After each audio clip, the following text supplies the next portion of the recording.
حارث عشری رضی اللہ تعالی عنہ فرماتے ہیں، یہ مسند احمد ابن حنبل میں بھی ہے، ترمذی میں بھی ہے، قال قال رسول اللہ صلی اللہ علیہ وسلم انی آمرکم بخمس اللہ امرنی بہن۔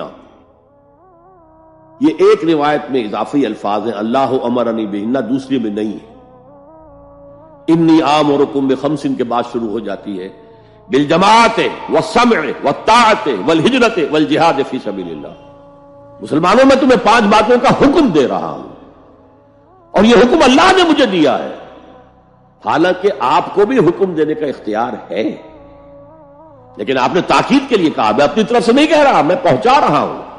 انی آمرکم بخمس اللہ امرنی بہن بالجماعت والسمع والطاعت والہجرت والجہاد فی سبیل اللہ۔ ذرا دیانتداری کے ساتھ ہاتھ اٹھائیں ان مجمع میں سے وہ لوگ جنہوں نے پہلے کبھی یہ حدیث سنی ہے۔ ایک تو ادھر میں نے ہاتھ دیکھا ہے، اس کا چرچا ہی نہیں ہمارے ہاں۔ کیوں؟ یہ اس لیول سے متعلق ہے جس لیول پہ ہم سوچتے ہی نہیں۔ اقامت دین کی جدوجہد، نظام کو بدلنے کی جدوجہد، یہ ہمارے ذہن سے خارج، ہمارے تصور دین سے خارج۔ دیکھیے وہ جو ہے بنی الاسلام علی خمس، اس میں امر نہیں ہے، یہ خبر ہے صرف۔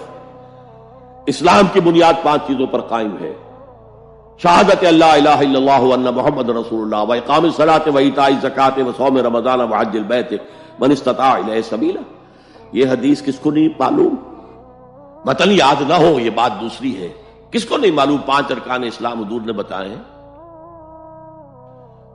حالانکہ وہاں یہ ہے میں تمہیں حکم دے رہا ہوں، اور چرچا ہی نہیں ہے ہمارے یہاں۔ جس گاؤں جانا نہیں اس کا راستہ کیا پوچھنا، جو کام ہم نے کرنا ہی نہیں، اس کے جو لوازم ہیں ان کے تذکرے کی کیا ضرورت ہے؟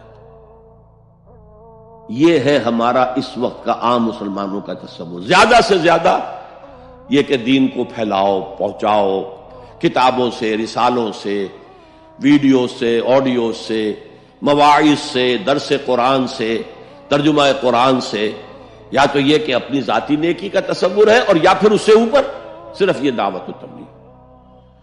اس سے اوپر کی تیسری منزل جسے اقامت دین کہا جائے، جو خصوصی الفاظ حضور کے لیے 3 مرتبہ قرآن میں آئے، هو الذی ارسل رسولہ بالہدی ودین الحق لیظہرہ علی الدین کلہ۔ کسی اور نبی کے لیے 1 دفعہ بھی نہیں آئے، حضور کے لیے 3 دفعہ آئے، سورہ توبہ، سورہ فتح، سورہ صف۔ یہ چونکہ چیز ہمارے ذہنوں سے نکل گئی ہے، لہذا اس کے جو متعلقات ہیں اس کی طرف بھی توجہ نہیں ہے۔ سیدھی سی بات ہے، منطقی بات ہے، جس گاؤں جانا نہیں اس کا راستہ کا کو پوچھنا۔ یہ 5 چیزیں ہیں لازم۔ جماعت کی شکل میں رہو، یہ بھی فرمایا علیکم بالجماع، یہ حضور کی حدیث ہے، علیکم بالجماع، لازم جماعت کی شکل میں رہو۔ اور حضرت عمر کا قول ہے، اور آپ کو معلوم ہے کہ صحابی کا قول بھی حدیث کہلاتا ہے۔ حضرت عمر فرماتے لا اسلام الا بالجماع ولا جماع الا بالامارہ ولا امارہ الا بالاطاعہ۔ کوئی اسلام بغیر جماعت کے نہیں، کوئی جماعت بغیر عمارت کے نہیں، اور کوئی عمارت بے فائدہ ہے اگر اس کی اطاعت نہ ہو۔ تو پہلا حکم بالجماع والسمع، اور سنو، سننے کے لیے وابستہ رہنا ہوگا، وابستہ رہ شجر سے امید بہار رکھ۔ اب یہ نہیں ہو سکتا تھا کہ حضور پر کوئی بات آئی ہے تو آپ خود ہر ایک کے گھر جا جا کے اس کو پہنچائیں۔ آپ وابستہ رہیں اس نظم جماعت کے ساتھ، جیسے کہ درخت کا پتا جو ہے اس تک بھی جڑ سے لے کر جو غذا آ رہی ہے درخت کے پتے تک پہنچ رہی ہے۔ تو پیوستہ رہ شجر سے امید بہار رکھ، اس پیوستگی کے ساتھ، تاکہ وہ سارے احکام آپ تک خود بخود پہنچے۔